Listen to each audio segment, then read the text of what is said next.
আসসালামু আলাইকুম ভিউয়ার্স, কেমন আছেন সবাই? আশা করছি সবাই ভালো আছেন।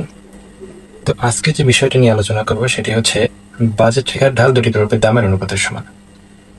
তাহলে আমরা প্রথমে যেহেতু বলছে যে দুটি দ্রব্যের দামের অনুপাতের সমান, সেহেতু আমি প্রথমে দুটি দ্রব্য ধরে নিই। তো প্রথমে আমি লিখলাম, ধরি দুটি দ্রব্য এক্স ও ওয়াই। যেহেতু দুটি দ্রব্য ধরলাম, একটা এক্স একটা হচ্ছে ওয়াই, তাহলে হচ্ছে এক্স দ্রব্যের দাম ধরলাম পি অফ এক্স, এবং ওয়াই দ্রব্যের দাম ধরলাম পি অফ ওয়াই। তাহলে আমি ভোক্তার আয়কে বিবেচনা করলাম এম দ্বারা, মানে এম দ্বারা আমি নির্দেশ করলাম ভোক্তার আয়কে। তাহলে আমার বাজেট সমীকরণটা কি হবে? বাজেট সমীকরণটা হবে হচ্ছে x into p of x plus y into p of y equal to m. তাহলে আমি এখান থেকে ওয়াই মানটা বের করে নেই। তাই ওয়াই টার্মটা আমি বাম পাশে রেখে ডান পাশে এই এক্স টার্মটা নিয়ে যাব। তো এক্স এর আগে আছে হচ্ছে আমার প্লাস, তো প্লাস সাইনটা যখন আমি সমান সমানের ডান পাশে নিয়ে যাব, তখন এই প্লাস সাইনটা সাইড পরিবর্তন করে কি হয়ে যাবে? মাইনাস হয়ে যাবে। তাহলে আমি ওয়াই টার্মটা রেখে যাই এখানে, y p of y equal to m. তো এই টার্মটা এক্স টার্মটা ডান পাশে গেলে হবে হচ্ছে minus x into p of x.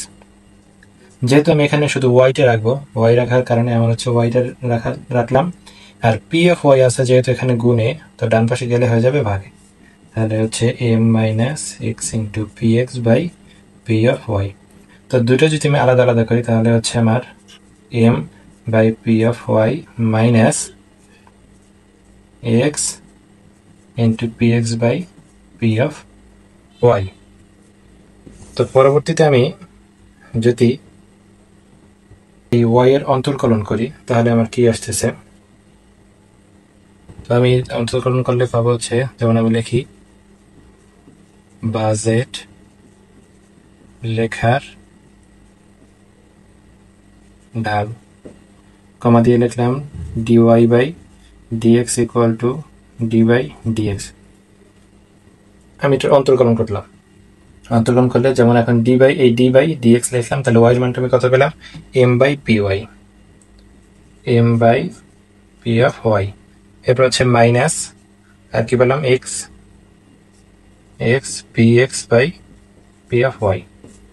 তাহলে আমি যদি এটা ডিফারেন্সিয়েশন করি, তাহলে হচ্ছে কি আমার ডি বাই, যেহেতু এখানে মাইনাস আছে মাঝখানে, তাহলে দুটো বিষয় আলাদা আলাদা আমার ডিফারেন্সিয়েশন করতে হবে।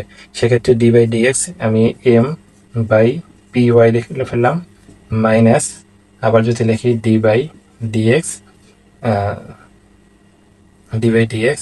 এই এক্সটা রাখলাম, আর বাকি যে অংশটা আছে সেই অংশটা আমি লিখলাম, ওই অংশটা আমি লিখলাম P x by P Y.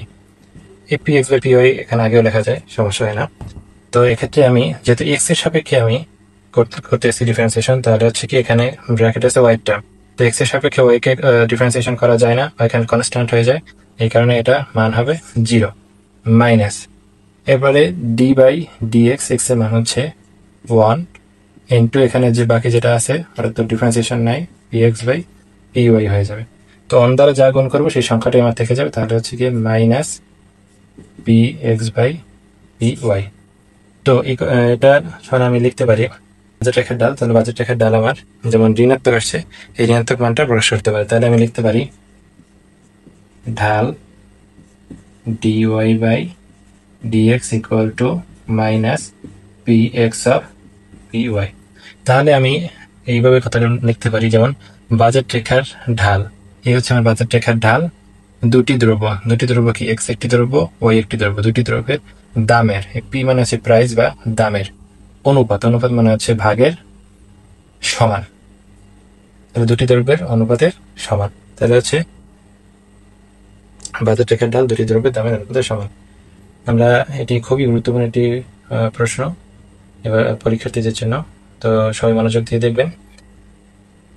আরো কি কি গুরুত্বপূর্ণ প্রশ্ন আছে জানাবেন, যেগুলো ভিডিও দিলে হয়তো কারো উপকৃত হবেন। তো আশা করছি আজকে এই পর্যন্তই থাকবে, পরবর্তী ভিডিও দেখার আমন্ত্রণ রইল। ধন্যবাদ সকলকে। আসসালামু আলাইকুম।